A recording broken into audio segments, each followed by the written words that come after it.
Hi, my name is Libby Romero, and on February 11th of 2018, I will officially be a 6-year, two-time pancreatic cancer survivor, questionably fighting it for the third time, as there's a new spot on the pancreas and a new spot on the liver.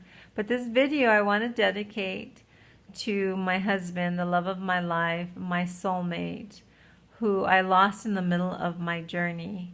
My husband was diagnosed with very severe advanced liver disease in the year 2000, and we were told that his liver disease was so advanced that he most likely wouldn't live past 3 years. And my husband was stubborn, so he said absolutely not. And so he was right. You know, he just passed away in 2014. My husband was an amazing person. He was very kind, very gentle. He was very honest. He was assertive. He was funny.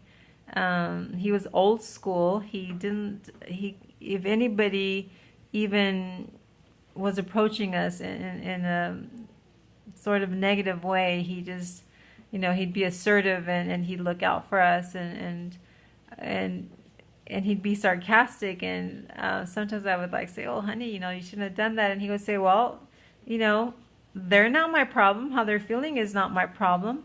He says, you are my priority. My kids are my priority." And so that's, we were first, even over himself, his health. We came first. And so, I had never been sick. I was always healthy. And so I was running marathons and doing karate, so I didn't recognize the signs. But now that I'm sick and I look back, I admire my husband even more, because my husband didn't feel well most of the time. And I recognize that look all too well. So I admire him even more because he stayed strong for me. He never complained. He never wanted to worry me. And even sometimes when I look at him, or sometimes at night, he would moan and groan, and I would ask him, "Honey, are you in pain?" And he would say, "Oh, no, everything's fine."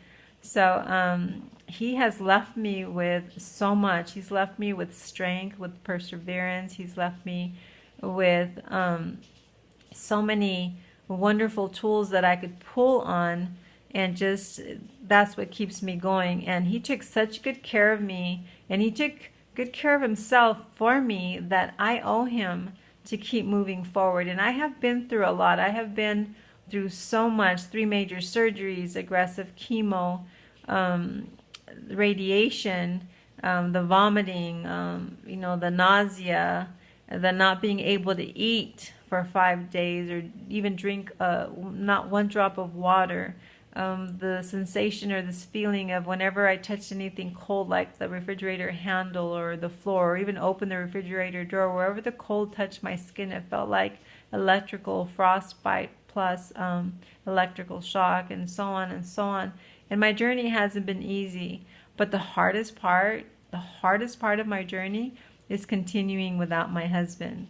The more that time passes, the heavier that my heart gets, the harder it is to get up and get moving. Sometimes I feel like I'm walking on drying cement, not quicksand, but drying cement. Or I feel like I'm walking up this hill with all this junk just coming towards me. But I hold my head up high because I think about my husband, and I pull on his strengths. And I owe it to him to keep moving forward. I owe it to him to not allow the fear or the depression or anything paralyze me.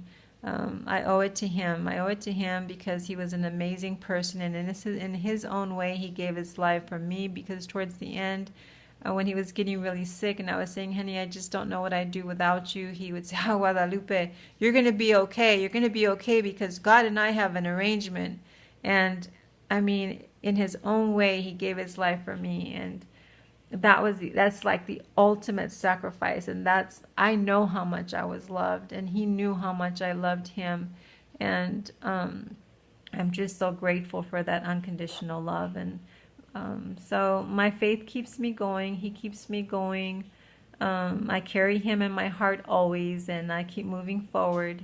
And in his honor, I always will keep moving forward and pull on those strengths. So this video, honey, I'm dedicating to you, and thank you so much for everything that you did for me, especially take care of me and love me so much. Happy birthday, baby. Happy birthday. Love you much.